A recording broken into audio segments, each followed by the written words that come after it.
My name is Ashley Kingston and I'm 26 years old. 3 days ago, I discovered that my entire life has been built on a foundation of lies so devastating that I'm still processing the magnitude of what my parents have done. The wedding dress hanging in my closet. Paid for with money stolen from my disabled sister.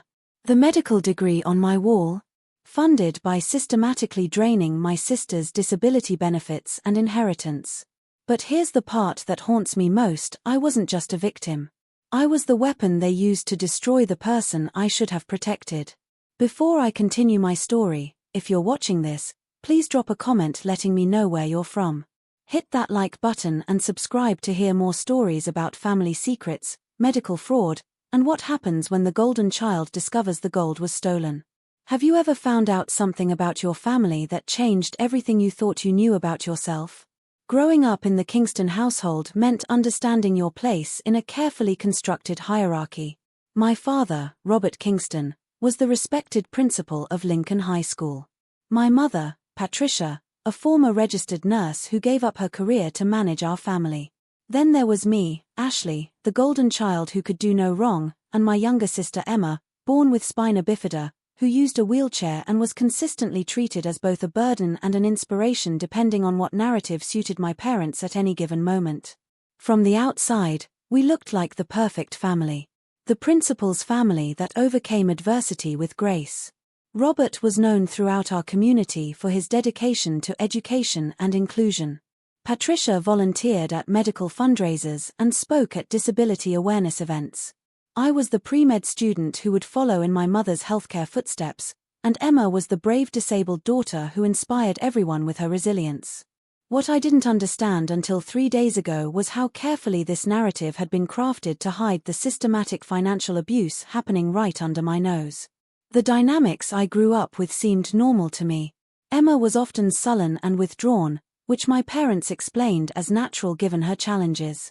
Emma gets frustrated because she can't do everything you can do, my mother would tell me. She sometimes takes that frustration out on family members who are succeeding. It's not her fault, but you need to be understanding when she seems hostile toward your achievements. I believed this completely.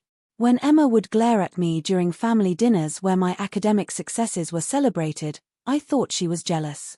When she would make sarcastic comments about my opportunities, I assumed she was bitter about her limitations. When she seemed to resent the family resources that went toward my education and activities, I was told that Emma didn't understand how families work and that her disability made it hard for her to see the bigger picture. My parents positioned me as Emma's protector and advocate. "You're going to be a doctor," my father would say. "You'll be able to help people like Emma. Your success is ultimately her success too." I took this responsibility seriously, believing that my achievements would somehow compensate for the challenges Emma faced. Looking back, I can see how this narrative served their purposes perfectly. It made me complicit in the financial abuse without my knowledge, and it prevented Emma and me from developing the kind of close sibling relationship that might have led to honest conversations about what was really happening with money in our household. Emma received disability benefits monthly. She had inherited a substantial amount from our maternal grandmother who had specifically wanted to ensure Emma's future security. At age 16, Emma had been awarded a significant settlement from a medical malpractice case related to complications during her birth. Combined, these sources should have provided Emma with financial independence and security. Instead, my parents controlled every penny under the guise of protecting Emma from making poor financial decisions and ensuring the money lasts her lifetime. Emma was given a small weekly allowance from her own funds and was repeatedly told to be grateful that my parents were managing her finances so responsibly. Meanwhile, my parents were systematically funneling Emma's money into my education, opportunities, and lifestyle. My undergraduate tuition at a prestigious private university, my medical school expenses, my car payments, even my monthly spending money, all of it came from Emma's accounts while I was told that my parents were making incredible sacrifices to invest in my future. The medical school revelation is what still takes my breath away. $280,000 in tuition and expenses over 4 years. I had assumed my parents had taken out loans or used savings they'd accumulated over years of my father's principal salary. I felt guilty about the financial burden I was placing on them and worked part-time jobs to cover my living expenses, proud that I was minimizing their sacrifice. The entire time, they were using Emma's medical malpractice settlement to pay my tuition. Money that was supposed to compensate her for lifelong medical complications was instead funding my medical education. The irony is so twisted I still can't fully process it. But it goes deeper than just the education expenses. My parents had created an elaborate fiction about our family's financial situation. They regularly complained about money being tight, about having to make sacrifices for Emma's medical needs and accessibility equipment. They talked about the burden of caring for a disabled child, the extra expenses, the limitations it placed on family resources. Meanwhile, Emma was paying for her own medical expenses, accessibility equipment, and modifications to our family home through her disability benefits. She was also paying rent to my parents for living in the basement bedroom that they had specifically set up for her, claiming it was for her convenience and safety, when it was actually to maximize the upstairs space for family activities and entertaining. The basement arrangement was presented as doing Emma a favor. "You'll have privacy and independence down there," my mother had explained. "Plus, everything is on one level, so it's more accessible for you." What I didn't know was that Emma was paying $600 monthly rent for that basement room, money that came directly from her disability benefits. Emma had been asking for years to manage her own finances, to have access to her accounts, to make decisions about her money. Each time, my parents shut down these conversations with concerns about her emotional stability, her lack of experience with financial management, and her tendency to make impulsive decisions. They positioned themselves as the responsible guardians protecting Emma from herself. I supported their position because I believed their narrative. Emma did seem emotionally unstable sometimes. She would have outbursts about money, demand to see account statements, and make accusations that seemed paranoid and unfounded. What I now understand is that these weren't signs of instability. They were signs of someone being systematically gaslit and financially abused, fighting for access to her own resources. My parents were also sabotaging Emma's attempts at independence in ways I never recognized. Emma had applied for numerous jobs over the years, remote work opportunities, part-time positions, consulting roles that would have been perfect for someone with her skills and limitations. She never seemed to get hired anywhere, which reinforced my parents' narrative that Emma wasn't capable of managing employment and income. 3 days ago, I discovered that my parents had been actively undermining these job applications. They would contact potential employers, claiming to be concerned family members, and suggest that Emma's condition made her unreliable for employment. They would describe her as emotionally unstable, prone to outbursts, and requiring constant supervision, none of which was true. This sabotage served multiple purposes. It kept Emma financially dependent on their management of her funds, it reinforced their narrative about her capabilities, and it prevented her from developing the kind of independence that might have led her to question their control more effectively. The wedding planning process is what finally exposed everything. Michael Torres and I had been dating since our residency match. He's a pediatric surgeon, I'm pursuing emergency medicine, and we seemed like the perfect medical power couple. When we got engaged 6 months ago, my parents insisted on paying for everything. "We want to give you the wedding of your dreams," my mother said. "You've worked so hard to get through medical school, you deserve to celebrate in style." They had budgeted $45,000 for the wedding venue, catering, dress, flowers, photography, everything. It seemed incredibly generous, especially given their frequent complaints about financial strain. I felt guilty about the expense and offered multiple times to contribute or scale back the plans. Each time, my parents insisted that this was their gift to me, their investment in my happiness, their way of celebrating everything I had achieved. "Emma understands," my mother would say when I expressed concern about the cost. "She knows how important this is for the family's future." 2 weeks ago, I was at my parents' house helping with final wedding arrangements. My mother had asked me to call the florist to confirm delivery times, but her phone had better reception in the kitchen. While scrolling to find the florist's number, a text notification popped up from my father. Transferred another $8,000 from Emma's account for the photographer's final payment. "She's asking about the settlement money again." I stared at the text, certain I had misunderstood. Emma's account. What settlement money? Before I could process what I was seeing, another text from my father appeared. Tell her the lawyers are still processing paperwork on the investment returns. Wedding expenses are more important than her questions right now. My mother's response appeared as I watched. What if she figures it out? She's been more persistent lately about wanting to see statements. My father's reply, she won't. Ashley deserves this more than Emma deserves to waste money on independence fantasies. One daughter has a future, the other has limitations. I took screenshots of the entire conversation with shaking hands, then continued scrolling through their message history. What I found destroyed everything I thought I knew about my family, my achievements, and myself. Months of text exchanges documenting the systematic theft of Emma's money. References to Emma's settlement funds being used for my medical school tuition. Discussions about reallocating Emma's inheritance for my undergraduate expenses. Calculations about maximizing Emma's monthly benefits to cover household expenses and my car payments. But the most devastating discovery was a conversation from 3 years ago when Emma had apparently threatened to contact a lawyer about gaining access to her accounts. My father's response, Ashley's career depends on this money. Do you want to destroy your sister's future because you're being selfish? She's going to be a doctor. She'll be able to take care of you later. This is an investment in both of your futures. Emma had replied, this is my money. From my medical complications, my inheritance, my disability. I should have a say in how it's used.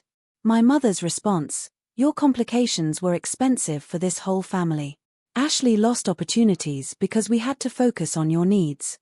Now she has a chance to succeed, and you want to take that away from her? That's not the Emma we raised. I scrolled through years of these conversations, each exchange revealing more layers of manipulation and financial abuse. They had convinced Emma that her desire for financial independence was selfish. They had positioned my success as compensation for the burden her disability had placed on the family. They had weaponized sibling loyalty to justify systematic theft. But the message that broke me completely was from just last month. Emma threatened to tell Ashley about the money again. We need to make sure Ashley stays focused on her career and doesn't get involved in Emma's financial drama. Maybe it's time to move Emma to assisted living. Would solve multiple problems. They were planning to move Emma out of the house, not for her independence or better care, but to eliminate her ability to expose their theft to me. I sat in my mother's kitchen, surrounded by wedding planning materials, staring at evidence that my entire adult life had been funded by systematically robbing my disabled sister. Every achievement I was proud of, every opportunity one had been grateful for, every milestone I had celebrated, all of it had been paid for with money that belonged to Emma. The medical school degree I had worked so hard for, Emma's malpractice settlement, the car I drove to clinical rotations, Emma's disability benefits, the engagement ring on my finger, purchased with money from Emma's inheritance. Even the house I had grown up in had been renovated and expanded using Emma's funds, while she was relegated to the basement and charged rent. I spent the next 2 hours in that kitchen going through every text, every document I could access on my mother's phone, building a picture of financial abuse so comprehensive and systematic that I felt physically sick. They had stolen everything from Emma while convincing me that I was the family success story, the one deserving of investment and celebration. The wedding that was supposed to happen in 3 weeks. Every vendor, every expense, every detail was being paid for with Emma's money while she lived in the basement, paying rent from her own disability benefits, isolated from family celebrations and treated as a burden rather than the person actually funding everything. When my mother came back into the kitchen, I was still sitting there with her phone, staring at the evidence of what my parents had done to both Emma and me. The look on her face when she saw me with her phone told me she knew I had discovered their secret. Ashley, she said carefully, reaching for the phone. Is everything okay? Did you reach the florist? I pulled the phone closer to me, away from her reaching hand. I saw the texts, Mom. About Emma's money. About the settlement. About everything. The color drained from her face. Honey, you don't understand the situation. Emma's finances are complicated. We've been protecting her, managing things so she doesn't have to worry about. You've been stealing from her, I interrupted. 4 years. My medical school, the wedding, everything. It's all Emma's money. My mother sat down across from me, shifting into the calm, reasonable tone she used when managing difficult situations. Ashley, Emma has needs that will last her entire life. The money she received was compensation for her limitations. We've been investing it in the family's future, in your ability to eventually provide for her. It's all been for her benefit ultimately. Does Emma see it that way? I asked. A pause. Emma doesn't always understand the bigger picture. Her disability makes it hard for her to see long-term planning. She gets focused on immediate wants rather than lifetime security. Her disability is physical, Mom. She uses a wheelchair. She's not cognitively impaired. She has a college degree. She's emotionally immature, my mother replied quickly. The medical complications affected her development. She makes poor decisions, gets angry easily, can't handle complex financial planning. We're protecting her from herself. I looked at my mother, this woman I had admired for her dedication to our family, her sacrifice in caring for Emma, her support of my education and career. Everything I thought I knew about her was crumbling. Where is Emma now? I asked. She's at physical therapy. Why? I want to talk to her. Alone. My mother's expression grew alarmed. Ashley, please don't upset her with financial details she won't understand. She gets agitated when people discuss money, and it's not good for her health. This is exactly why we handle these things for her. I stood up from the kitchen table, still holding her phone with all the damning text evidence. I'll wait for her to get home. Your father should be here for this conversation, my mother said quickly. He handles all the financial planning. He can explain the legal structures, the investment strategies, the long-term planning we've done for Emma's security. The desperation in her voice told me everything I needed to know about how defensible their actions were. Call him. My father arrived within 20 minutes, his principal's demeanor shifting into crisis management mode the moment he walked through the door. He found me still in the kitchen, my mother hovering nearby with the anxious energy of someone watching their carefully constructed world begin to collapse. Ashley, he said in his authoritative principal voice, your mother says you have concerns about Emma's financial management. I'm glad you're finally taking an interest in your sister's long-term security.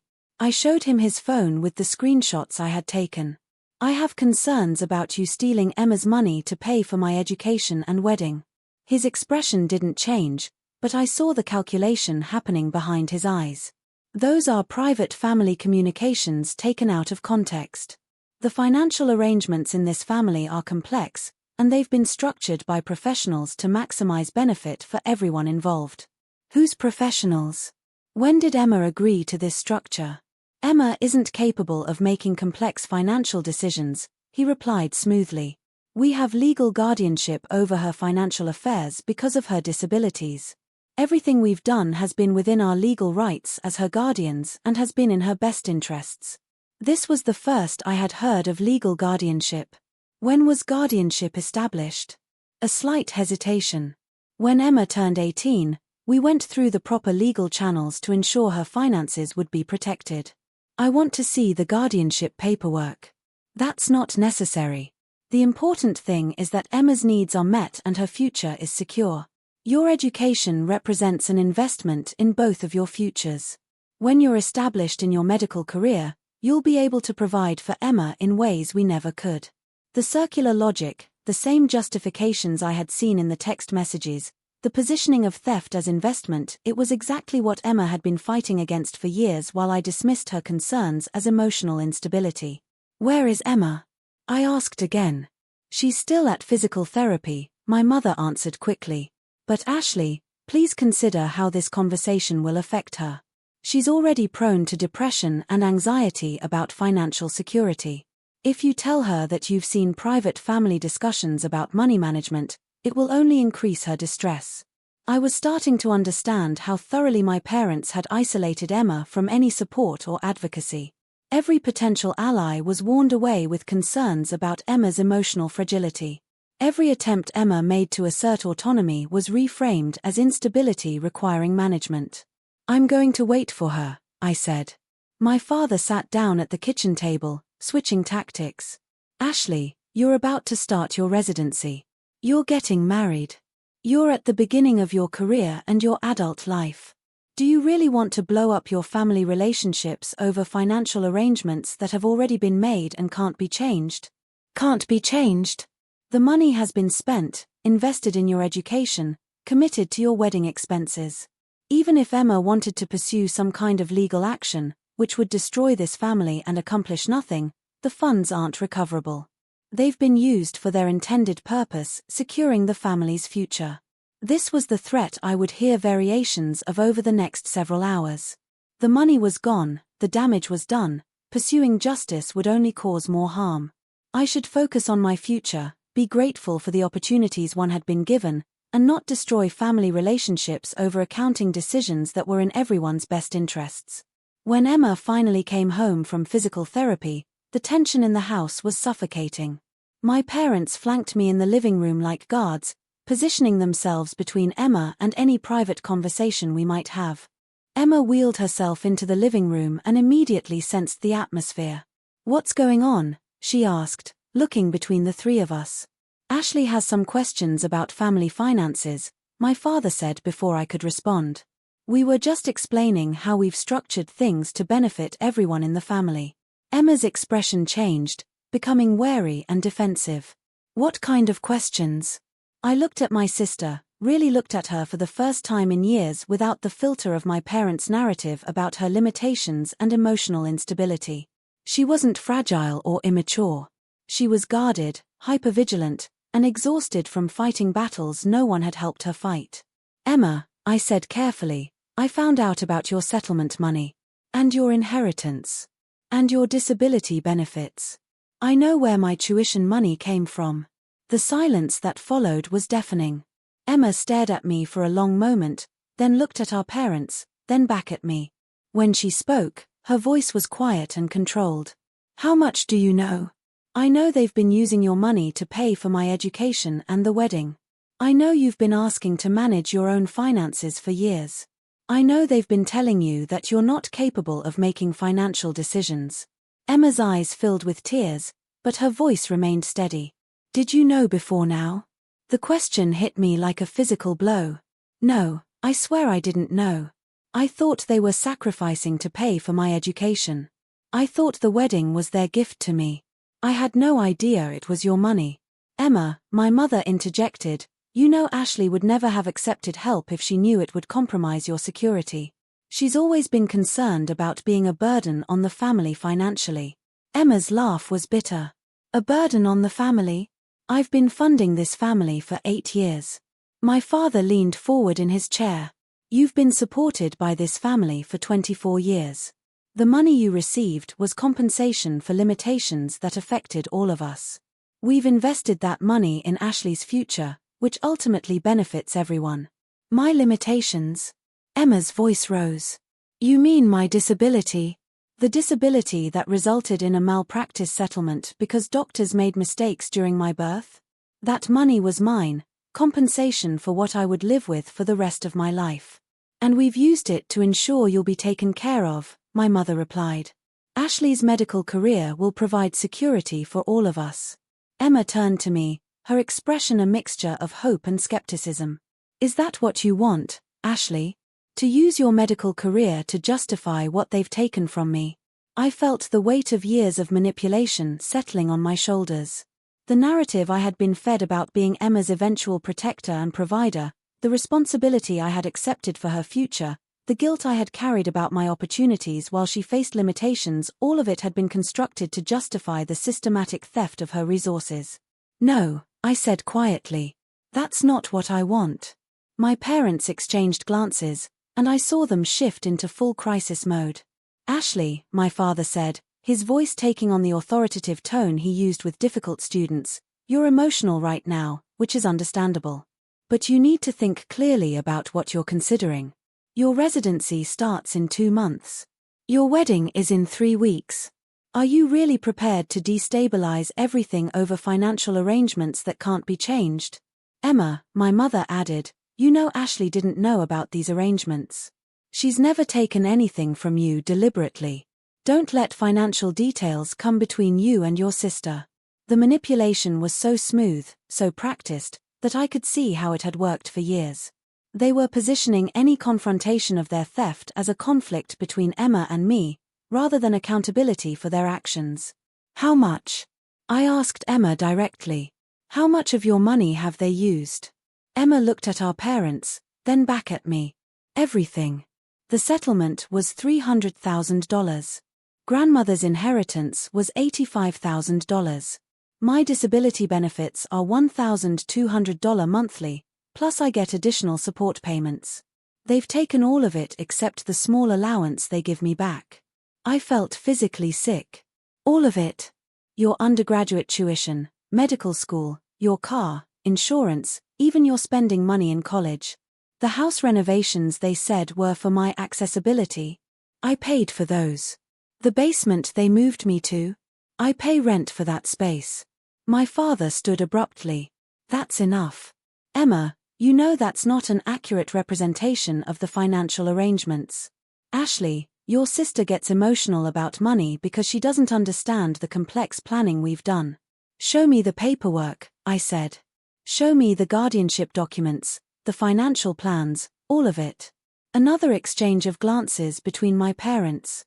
Those documents are with our attorney, my father said. But this isn't about paperwork, Ashley. This is about family. About loyalty. About gratitude for everything we've provided for both of you. Emma wheeled closer to me. Ashley, they don't have guardianship. They never did. I was never declared incompetent.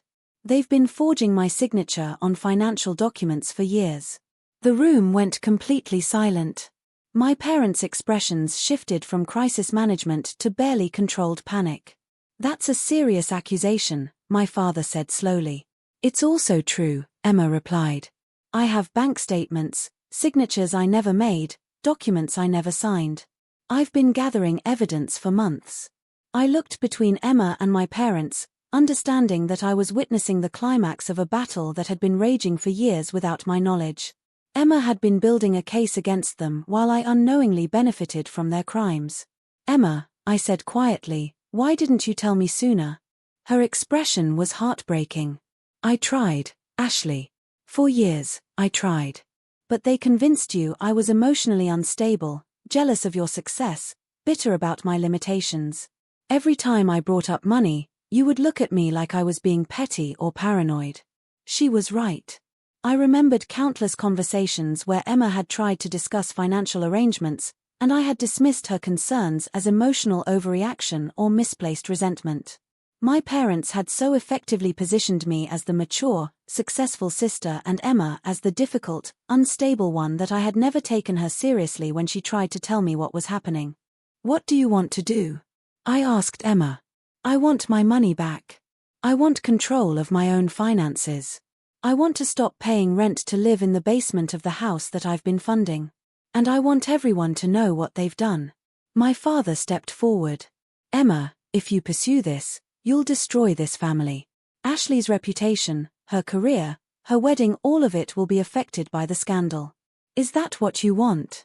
To destroy your sister's future? The threat was clear. Any attempt by Emma to recover her stolen money would be framed as an attack on me rather than accountability for them. I stood up from the couch, feeling years of manipulation crystallizing into a moment of absolute clarity. Emma, I said, I'm canceling the wedding. The shock on everyone's faces was worth the chaos I knew would follow. Ashley, you can't be serious, my mother gasped. I'm completely serious. I'm not getting married with money stolen from my sister. I'm not building my life on the foundation of her financial abuse. My father's mask finally slipped completely. You ungrateful, selfish girl. After everything we've sacrificed, everything we've invested in you, this is how you repay us. By destroying the family over Emma's delusions? They're not delusions, Dad. They're crimes. You've committed fraud, theft, and financial abuse. And you've made me an unknowing accomplice. Emma reached over and took my hand, the first real physical affection between us in years. Ashley, you don't have to cancel your wedding for me. Yes, I do. Because I can't marry Michael with a clear conscience knowing that my wedding dress was paid for with your settlement money. I can't start my marriage built on the foundation of your stolen inheritance. My mother began crying, her go-to emotional manipulation tactic. Ashley, please think about what you're doing. Michael loves you. The wedding is planned. The guests are invited. You'll regret this decision for the rest of your life. I'll regret staying silent about this for the rest of my life, I replied. Over the next several hours, the confrontation escalated through every manipulation technique my parents had perfected over the years. Guilt about their sacrifices, threats about family loyalty, warnings about the consequences of exposing family business, and attempts to position Emma and me against each other. But something fundamental had shifted. I could see their techniques clearly now, understand how they had isolated Emma and weaponized my success to justify her exploitation. By the end of the evening, the battle lines were drawn. Emma and I were going to pursue legal action to recover her stolen funds. My parents were going to fight us with everything they had, including their reputation in the community and their narrative about Emma's instability. The wedding was cancelled. My relationship with Michael was in jeopardy as I tried to explain why I was blowing up my life over what he initially saw as family financial drama. My career remained stable, but the scandal would definitely affect my parents' standing in the community. Most importantly, Emma and I began the process of building a real relationship for the first time in our adult lives. The legal process took 8 months. Emma's documentation was comprehensive: years of bank statements, forged signatures, evidence of systematic financial abuse. My parents hired an expensive attorney who tried to argue that their actions had been in Emma's best interests, but the evidence was overwhelming. They were forced to return $180,000 to Emma's accounts, not everything they had stolen, but everything that could be recovered. They also faced potential criminal charges for fraud and financial abuse, which were ultimately resolved through a plea agreement that included community service and probation. The scandal destroyed my father's career. He resigned from his principal position rather than face termination. My mother's reputation in the medical fundraising community was ruined when the extent of their financial abuse became public. Emma used her recovered funds to purchase a small accessible house where we both lived while I completed my residency. She also enrolled in a master's program in disability rights advocacy, finally able to pursue the career she had wanted for years. Michael and I postponed our wedding for a year while we worked through the implications of everything that had happened. He eventually came to understand my decision and supported my choice to prioritize justice over convenience. When we finally did marry, it was a small ceremony paid for entirely with our own money, with Emma as my maid of honor. The hardest part of this entire experience wasn't discovering that my parents were criminals. It was realizing that I had been unknowingly complicit in my sister's abuse for years. Every achievement I had celebrated, every opportunity one had been grateful for, every milestone that made me proud had come at Emma's expense.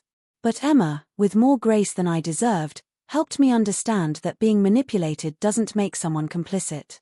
I had been as much a victim of my parents' psychological manipulation as she had been of their financial abuse. The difference was that her abuse was more visible and immediate, while mine had been disguised as love and investment. Today, Emma and I have the relationship I wish we had always been allowed to have. She's thriving in her advocacy work, using her experience to help other disabled adults who face financial abuse from family members. I've specialized in emergency medicine with a focus on disability rights and patient advocacy. We've created our own family unit, one based on mutual respect and genuine care rather than hierarchy and exploitation. Emma has her independence, her financial security, and her voice. I have a career I can be proud of, knowing it wasn't built on someone else's suffering. My parents live across town in a smaller house, their reputation destroyed and their manipulation tactics no longer effective now that Emma and I support each other. They occasionally attempt reconciliation through relatives, but we maintain firm boundaries. We're willing to have a relationship with them if they acknowledge what they did and make genuine amends, but they continue to maintain that their actions were justified. The most valuable thing I learned from this experience is that love isn't supposed to cost anyone their autonomy, their resources, or their voice. Real family support means lifting each other up, not building one person's success on another's exploitation. If you're watching this and something in my story resonates with your experience, please know that financial abuse within families is more common than most people realize. It often goes unrecognized because it's disguised as care, protection, or investment in the family's future. Pay attention to power dynamics in your family. Notice who controls resources and who benefits from financial decisions. Ask questions about money management, especially when it involves family members who are elderly, disabled, or otherwise vulnerable. And if you discover that you've been unknowingly benefiting from someone else's financial exploitation, know that you have a choice about what to do with that knowledge. You can choose to stay silent and preserve your benefits, or you can choose justice and relationship repair even when it costs you everything you thought you wanted. Have you ever discovered that your success came at someone else's expense? How do you rebuild trust after that kind of revelation? Share your thoughts in the comments below, and don't forget to subscribe if this story helped you recognize patterns in your own family dynamics. Remember, sometimes the bravest thing you can do is choose the harder right over the easier wrong, even when it means giving up everything you thought you wanted. Thank you for listening to my journey, and I hope it helps you recognize the difference between love and exploitation in your own relationships.